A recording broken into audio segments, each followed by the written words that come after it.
आज हम जोड़ने की जो बात करने वाले हैं उसमें खास बातचीत रहेगी कि कैसे रेलवे ने हमारे भारत को स्वतंत्रता के टाइम पर जोड़ने का काम किया। जी हाँ, क्योंकि रेलवेज की भूमिका स्वाधीनता आंदोलन में जो रही उस पर और ज़्यादा प्रकाश आज डालने का समय हो गया है। हमने कार्यक्रम में विशेष रूप से आमंत्रित किया है एक विशेष मेहमान को। आइए मिलकर स्वागत करते हैं श्री मुकुल कुमार जी का। वैसे तो आप एक सिविल सर्वेंट हैं, एग्जीक्यूटिव डायरेक्टर हैं इंडियन रेलवेज में, लेकिन पैशनेट ऑथर भी हैं। आपका बहुत स्वागत है सर कार्यक्रम में। धन्यवाद। सर, चर्चा की शुरुआत करें। जैसे कि हमने कार्यक्रम की शुरुआत में भी कहा और अभी भी कहा, रेलवेज की भूमिका स्वाधीनता आंदोलन में। हम सभी जानते हैं रेलवे की स्थापना अंग्रेज़ों के द्वारा की गई और जो प्राइमरी मोटिव रहा अंग्रेज़ सरकार का, ब्रिटिश शासन का, वो था कि उनकी आर्मी का मूवमेंट हो सके, रॉ मटेरियल्स का मूवमेंट हो सके, फिनिश्ड गुड्स जो है वो नियर बाय पोर्ट्स तक ले जाए जा सकें। लेकिन इस बात को नकारा नहीं जा सकता कि अगर रेलवे ना होता तो शायद हम आज़ाद भारत में सांस नहीं ले रहे होते। क्या कहते हैं आप? बिल्कुल, रेलवे का जो भारत के स्वतंत्रता संग्राम से जो संबंध है वो गहरा नहीं बल्कि मौलिक है। मैं थोड़ा और पहले जाता हूँ। मैं यूं कहूँ कि ये संबंध स्थापित हुआ इवन रेलवे के आने के पहले, रेल लाइन बिछने के पहले ही ये संबंध स्थापित हुआ। ये मैं इसलिए कह रहा हूँ कि रेलवे, जिस समय बात हो रही थी, ब्रिटिश गवर्नमेंट का ये नज़रिया था कि रेलवे को लाया जाए, उस समय एक बहुत बड़ा विवाद ये था कि रेलवे लाई जाए या कैनाल्स लाए जाएं, वाटरवेज लाया जाए इरिगेशन के लिए। और ये आपको जान के आश्चर्य होगा कि जो मेजॉरिटी जो ओपिनियन था, बहुमत जो था, वो था कैनाल्स के लिए। लेकिन उस समय जो ब्रिटेन में इंडस्ट्रियल रिवॉल्यूशन था, उसको रॉ मटेरियल्स के लिए कहीं ना कहीं से सोर्स चाहिए था, उत्पादन का सोर्स चाहिए था। और भारत में स्पेशली जो टेक्सटाइल मिल्स थी, वहाँ मैनचेस्टर की कह लें और ये ब्रिटेन में जो कि फैली हुई थी, उनमें कपास की जो आवश्यकता थी उसको पूरा करना उनके लिए एक बहुत मतलब उनका एक बहुत बड़ा उद्देश्य था वो, कि वो उनको सस्ते दामों पे मिलना चाहिए। तो वहाँ से था कि रेलवे को पोर्ट से, हिंटरलैंड से जोड़ें। और प्राइमरीली रॉ मटेरियल तो बाकी थे ही, उसमें कपास की भूमिका बहुत ही मतलब इंपॉर्टेंट है, बहुत ही महत्वपूर्ण है।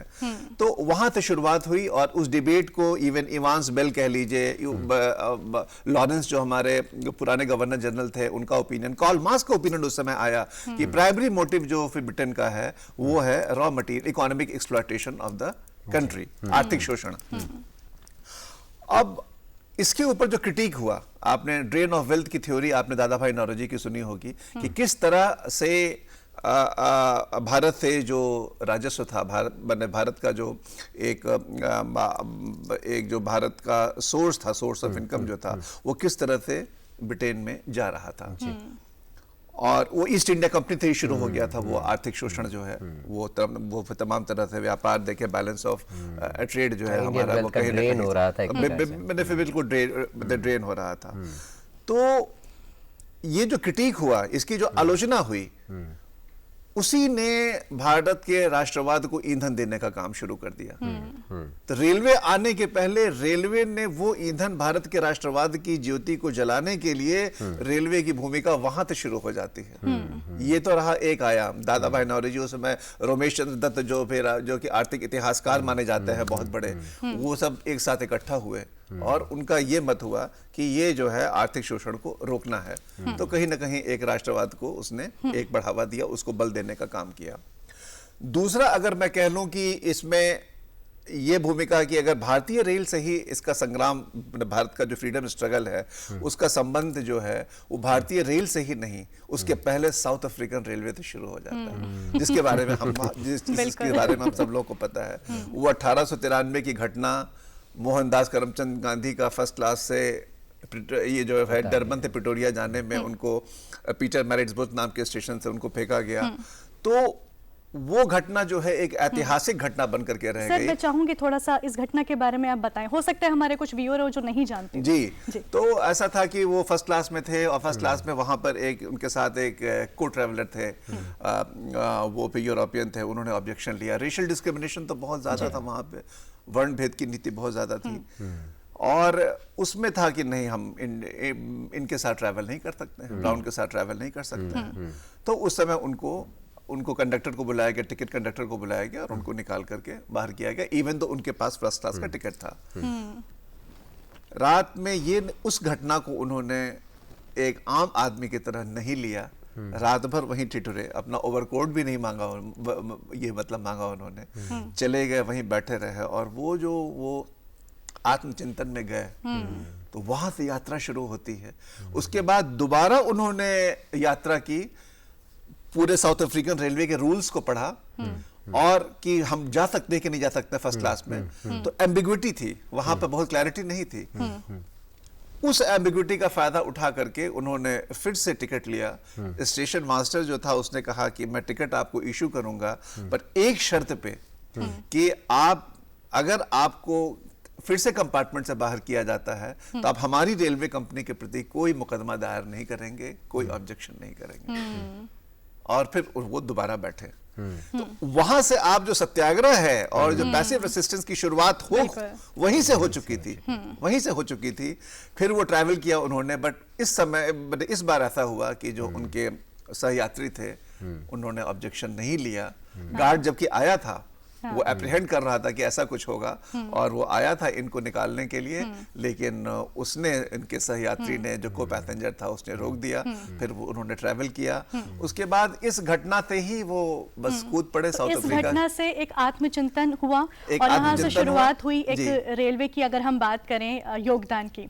सर ऐसे कौन से, मैं एक मिनट में आपको बस मैं फिर अपनी बात कह लूं कि वो घटना, ऐतिहासिक घटना जो मैं कह रहा हूं, वो क्यों हुई कि फिर वो जब भारत आकर के, भारत को उसने ऐसा नेता दिया जिसने कि जन आंदोलन को खड़ा किया और भारत के राष्ट्रवाद को वो पैनापन, उस आंदोलन को वो पैनापन दिया जिसने अल्टीमेटली ब्रिटिश रिजीम को उखाड़ फेंकने में एक अहम, क्या एक मौलिक भूमिका जो है। बाकी भारत का स्वतंत्रता संग्राम जो है वो बहुआयामी है, तरह तरह से लोगों ने लड़ाइयां लड़ी हैं, लेकिन ये मानने में कोई कोताही नहीं है। ये हम मान सकते हैं कि सबसे बड़ा जो भी योगदान रहा उस जन आंदोलन का हुआ जो महात्मा गांधी जी ने खड़ा किया। जी बिल्कुल। सर स्वतंत्रता आंदोलन के दौरान जब ये सब मूवमेंट्स चल रहे थे, उस टाइम पे दिल्ली एक केंद्र बना था।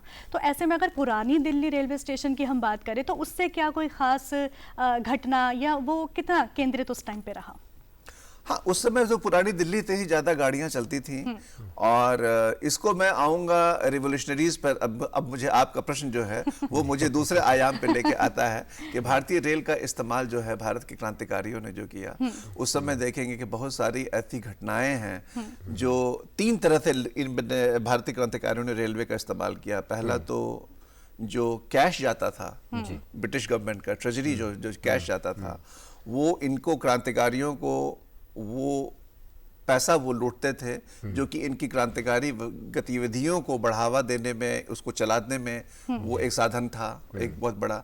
दूसरा, उसका एक सिंबॉलिक सिग्निफिकेंस ये था कि जो रेल था वो कॉलोनियल रिजीम का बहुत बड़ा बिंब था, सिंबल। टेलीग्राफ हो गया, पोस्टल हो गया, रेलवेज हो गया, ये एक इनका चेहरा था। औपनिवेशिक साम्राज्य के ये चेहरे थे। अब उस ट्रेन को रोकना, उसको लूटना, कहीं ना कहीं उसके प्रति आक्रोश को, उसके विरोध को बिल्कुल उजागर करके आपके सामने रखता है।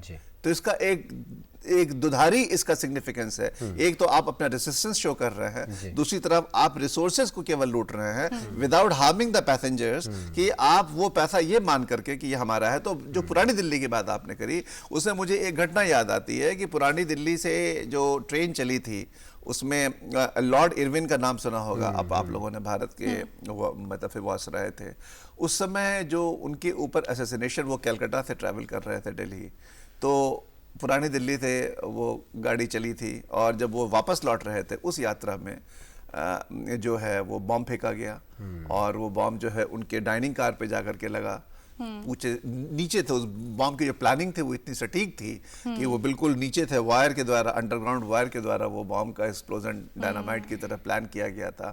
तो पुरानी दिल्ली तो था ही सिग्निफिकेंस में, और नई दिल्ली तो बाद में आया, पुरानी दिल्ली ही था पहले जो है, और वहीं से ज्यादातर गाड़ियां चली हैं ब्रिटिश टाइम। सर, रेलवेज परिवहन का तो एक माध्यम बना ही। जब हम स्वतंत्रता आंदोलन की बात करते हैं तो कई क्रांतिकारियों का एक जगह से दूसरी जगह तक पहुंचने का माध्यम रेलवेज रहा, पर क्या रेलवेज कम्युनिकेशन का भी माध्यम साबित हुआ? संदेश, विचार या जो अलख जगानी थी, हमारे कई क्रांतिकारियों का जिक्र आज करना ज़रूरी है, फिर चाहे सुभाष चंद्र बोस साहब की बात करें, भगत सिंह की बात करें, तो क्या रेलवे कम्युनिकेशन का मीडियम भी साबित हुआ?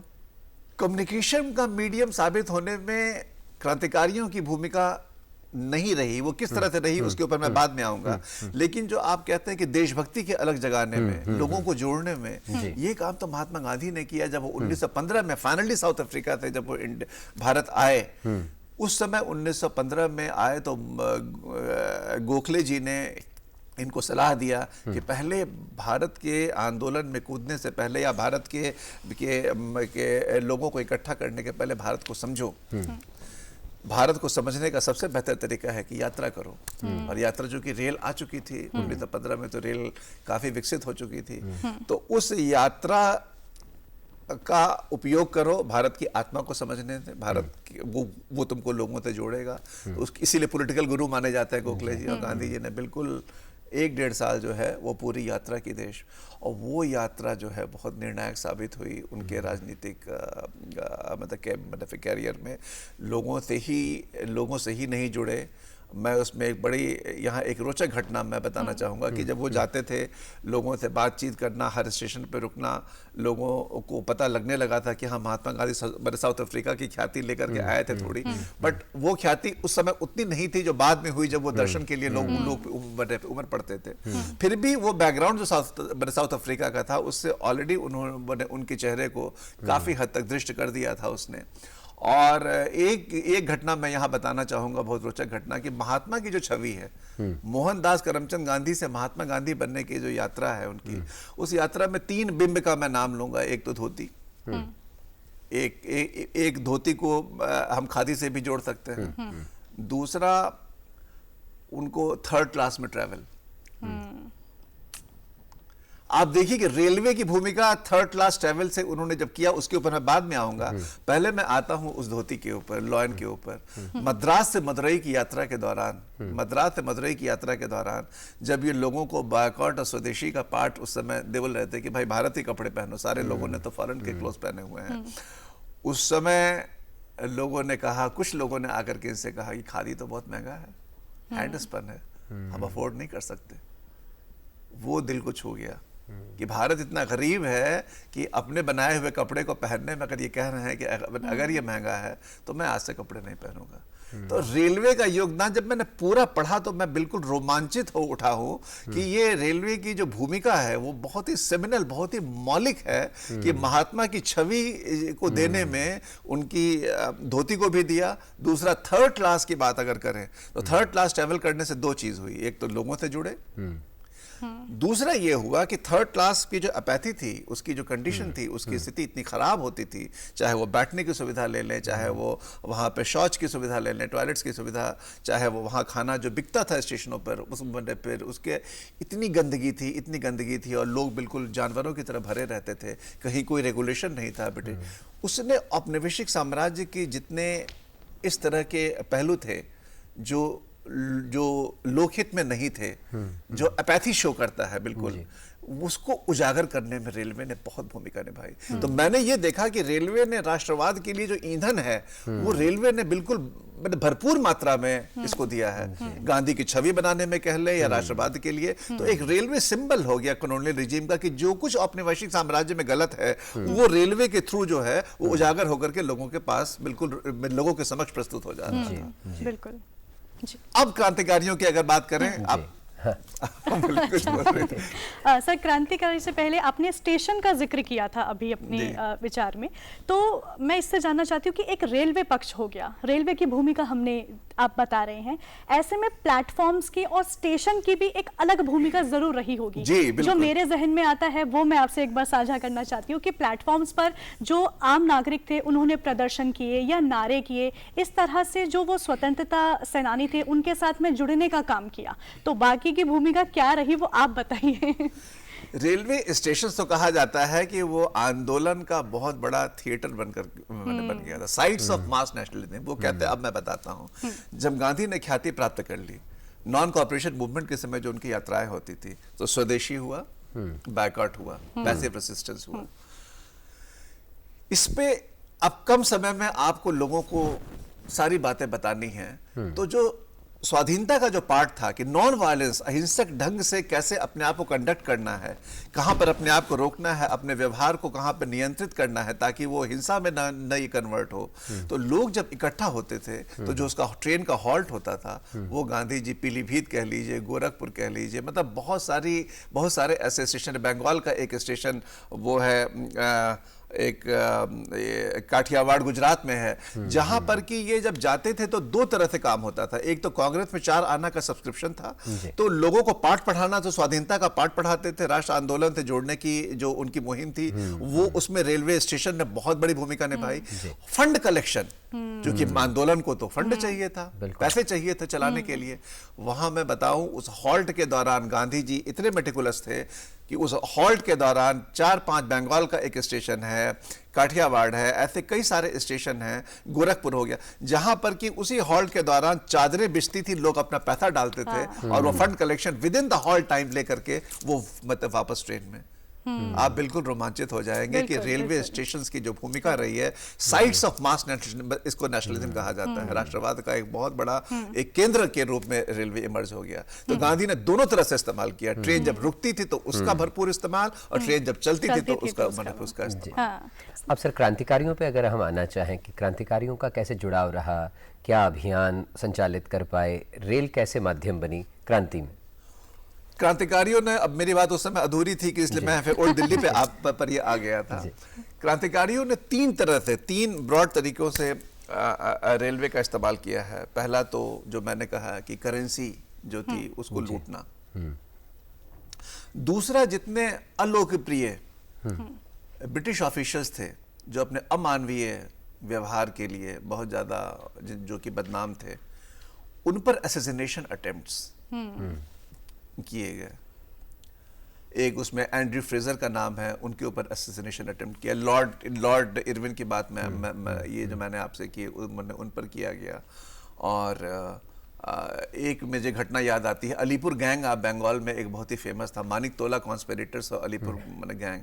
जब क्रांतिकारियों ने अपनी गतिविधियों में बॉम्ब ये बनाने की जो ट्रेनिंग, वो तो एक अलग अध्याय है, तो उस पर वो बॉम्ब फेंकने के लिए बॉम्ब को बनाना, तो वहां पर मानिक तोला कॉन्स्पिरेटर से वहां पर एक ग्रुप बन गया था, अनुशीलन समिति और के बाद, जो कि वो क्रांतिकारिक गतिविधियों के लिए बहुत ज़्यादा वो फेमस थे, और वो बॉम्ब बनाना। और उस पर एक घटना मुझे याद आती है कि 1-2 महिलाएं थी, भारतीय महिलाएं, वो वेटिंग हॉल में थी किसी स्टेशन पे, उस पर एक यूरोपियन ने जाकर के उनके साथ कुछ छेड़छाड़, बदतमीजी कर दी। तो अब ये घटना तो है मोलेस्टेशन की घटना है, जिसके प्रति एक नरेंद्र नाथ भट्टाचार्य जी नाम के एक व्यक्ति थे, उनको बड़ा आक्रोश आया। उनके वो शायद वो संबंधी भी थी महिलाएं, उनको बड़ा आक्रोश आया।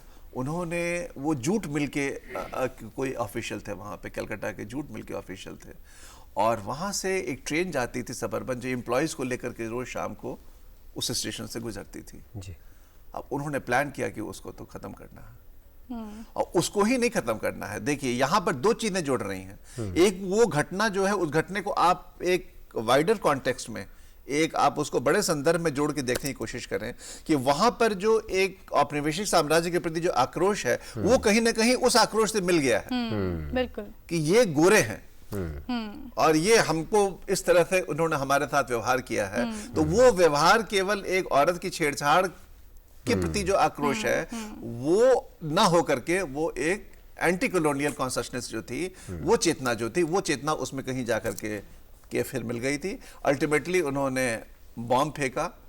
बॉम्ब फेंकना, बॉम्ब जो था कोकोनट शेल में था, उसमें आर्सेनिक साइनाइड, पोटेशियम क्लोराइड, इस तरह के केमिकल्स को इन्होंने बिल्कुल अपने तरीके से बॉम्ब बनाने की कला इन्होंने की थी। उसके लिए तो पेरिस वगैरह में भी प्रशिक्षण लिया गया था बाद में। तो वो फेंका और वो यूरोपियन ऑफिशियल जो है वो घायल हुआ वहां पे। मेरा कहना है कि दूसरा तरीका ये था कि जितना ये हो गया, तीसरा तरीका मैं बताऊं जो कि बहुत ही रोमांचक मतलब इन्होंने तरीका अपनाया कि रेलवे ने अपनी गतिविधियों को अंजाम देने के बाद रेलवे ने भेष बदल के भागने में बहुत बड़ी भूमिका। तो मैं ये कहता हूं कि गांधी ने चलती रेल का इस्तेमाल किया तो क्रांतिकारियों ने छुप करके, गांधी ने बिल्कुल लोगों के सामने आके इस्तेमाल किया, क्रांतिकारियों ने छुप के। इसमें मैं एक घटना आपको बहुत रोचक बताऊं, भगत सिंह 1929 में जब सॉन्डर्स का उन्होंने लाहौर में उन्होंने सॉन्डर्स को मारा, और सॉन्डर्स को मारना था बेसिकली, उसका रीजन था कि लाला लाजपत राय पर लाठीचार्ज हुई थी, बट जेम्स स्कॉट थे, बट वो गलती से सॉन्डर्स वहां पर मतलब थोड़ा सा गलतफहमी होने की वजह से सॉन्डर्स को मारा। और वो घटना ऐसी है कि दुर्गा देवी वोरा, जो भगवती चरण वोरा, जो एक और क्रांतिकारी थे, उनकी पत्नी थी, और भगत सिंह को भगाने में उन्होंने ऐसी भूमिका निभाई कि भगत सिंह तो दाढ़ी वाड़ी रखते थे, पगड़ी रखते थे, इन्होंने भेष बदला, क्लीन शेव हुए, बिल्कुल इंग्लिश स्टाइल में ओवरकोट पहना, और भगवती चरण वोरा की जो पत्नी थी दुर्गा देवी वोरा, उन्होंने इनकी पत्नी बनी, उनका बेटा भगत सिंह का बेटा बना, वाइफ, हस्बैंड और बच्चे के रूप में। यानी देखिए मयंक, मुझे लगता है ये तो विषय ही ऐसा है, और वो लाहौर से आए लखनऊ, लखनऊ से कलकत्ता, और कलकत्ता जाकर के भी क्रांतिकारी भगत देवी जुड़े। तो ये एक घटना मैं बताता हूँ कि इस तरह की कई घटनाएं हैं कि रेलवे ने क्रांतिकारी धागा बना सर, जिसमें गांधी विचारक हो, गांधी जी स्वयं हो, क्रांतिकारी हो या सामान्य जन, सबको एक सूत्र में पिरोया और स्वाधीनता आखिरकार हासिल हुई। सर बहुत रोचक चर्चा रही आपसे, आपका बहुत बहुत आभार प्रकट करना चाहते हैं, आप कार्यक्रम में आए। बहुत अच्छा।